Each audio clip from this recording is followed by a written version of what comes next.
Eve was framed, and that's a historical fact. In the beginning, there was light, and right after that, mansplaining. God made man. Man made a PowerPoint about it. Slide 1, how I personally invented woman. Slide 2, why she should smile more. But Eve bit the apple. The first act of female curiosity. And for that, she got eternal bad PR. They called it sin. I call it science. Observation, hypothesis, experiment, consequences, peer-reviewed by a snake. Fast forward. Athens. Women couldn't speak in public, which is ironic because men never stopped. Aspasia taught Socrates how to argue, but history called her companion. Translation, the unpaid intern of philosophy. Cleopatra spoke 9 languages, ran an empire, and still gets remembered as the eyeliner girl. That's what happens when patriarchy edits your Wikipedia. Then the church arrived, and with it, 1,000 years of "we'll save your soul by burning your body." Witches, midwives, healers, basically any woman who read, owned a cat, or said, maybe that fever's not demons. Boom, bonfire. And still, they whispered, they healed, they kept humanity alive, while men debated how many angels could dance on a needle. Spoiler, none. They were all busy doing emotional labor. Then came the Enlightenment, that glorious time when men discovered reason and forgot to share it. Rousseau wrote, "Women are born to please." Mary Wollstonecraft said, "Hold my quill."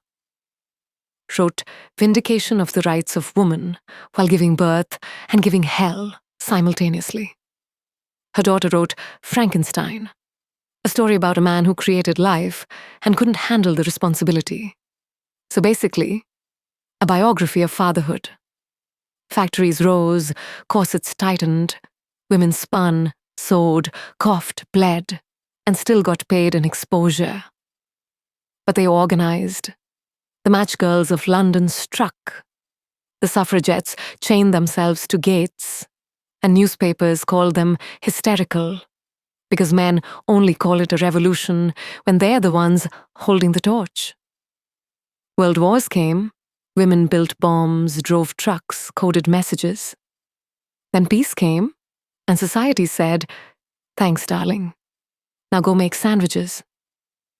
Rosie the Riveter flexed her arm, and history flexed its memory loss. Hidden figures reached for the moon and were paid like they never left Earth.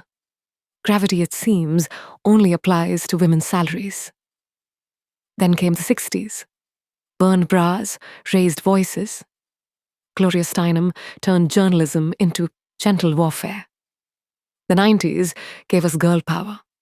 Men thought it was cute until women wanted actual power. Then it was aggressive. And now, we call it empowerment, but still need pepper spray to walk home. Influencers sell self-love serums for half a rent check. Feminism got a skincare routine. But don't worry, history repeats itself. Just with better Wi-Fi. The future isn't female. It's finally equal. It's intersectional, international, and impatient. We'll teach daughters the names they forgot to print in textbooks. Hypatia, Ada, Sojourner, Simone, Malala, and you. We'll rewrite the timeline with lipstick and data. Annotate every his story with a her story, a their story, an our story. Because you can silence a woman, but she'll come back as an echo with a PhD.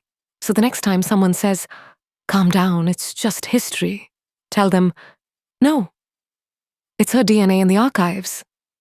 It's our lungs that fill the revolutions. It's my voice right now. A thunderclap in the Museum of Silence. Eve was framed, but I'm here to file the appeal."